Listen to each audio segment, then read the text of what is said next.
Okay, so the first step to do if you're going to do your whole powder, highlights and contour is to set your foundation. This is to transform your liquid foundation to a powdery look. So I'm going in with my Mercier translucent powder to use that to set my foundation.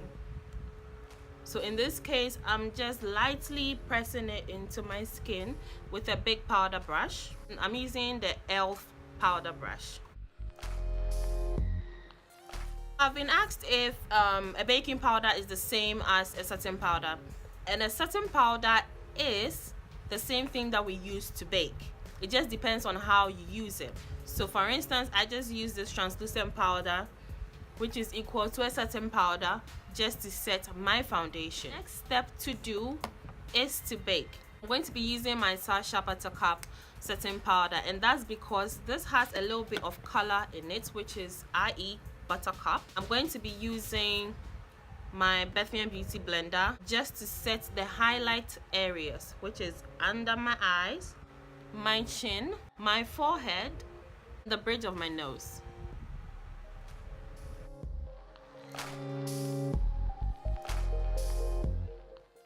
So if you don't have a beauty blender, you can go ahead and use a small powder brush like this.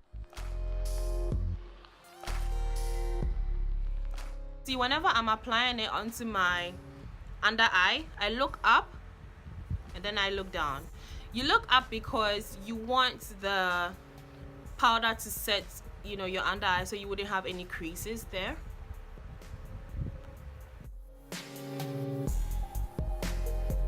You can let it sit for a couple of minutes and then you dust it off.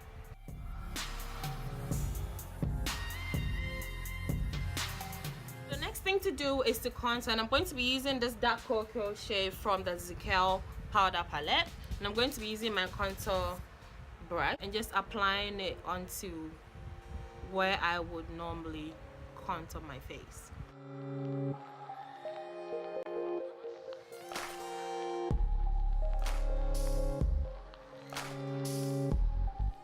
Next step to do is to apply your blush, and I'm going to go in with this shade because it's a bit darker, which is chic, than pinky, which is for lighter skinned people.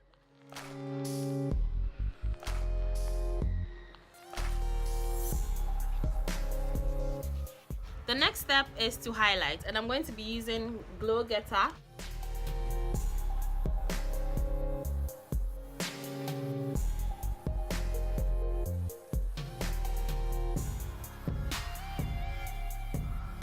Next step is a finishing powder, and a finishing powder is just to bring everything together. That's why it's called a finishing powder. You can't really use a finishing powder to bake because it doesn't have the properties as the setting powder would have.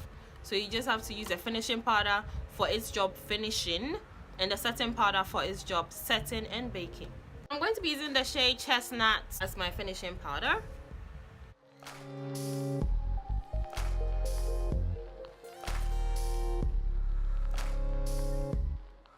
I forgot one step, and the step is to bake my brows.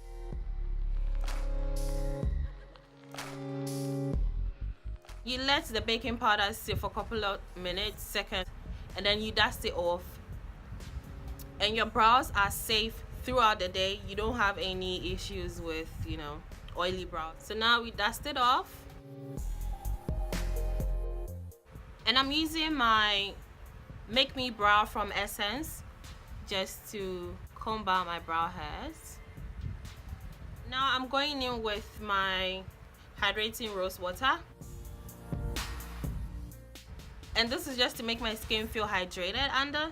Then afterwards I'm going to go in with my Sacha Fix It spray. Okay guys, so I'm done with everything. I went ahead and I did my lips off camera. To recap, you first of all use your translucent powder just to set your face first, and then you go on with your setting powder, which is a colored translucent powder just to bake. And then afterwards you go in with your contour powder, and then your finishing powder, your blush, your highlighter, and you're done. So basically these are the few steps you can take to achieve a very nice highlight and contour just using powders. I hope this tutorial was much helpful, and then let me know what you guys think down in the comment section below. Don't forget to like and subscribe. I'll see you guys in my next one. Bye.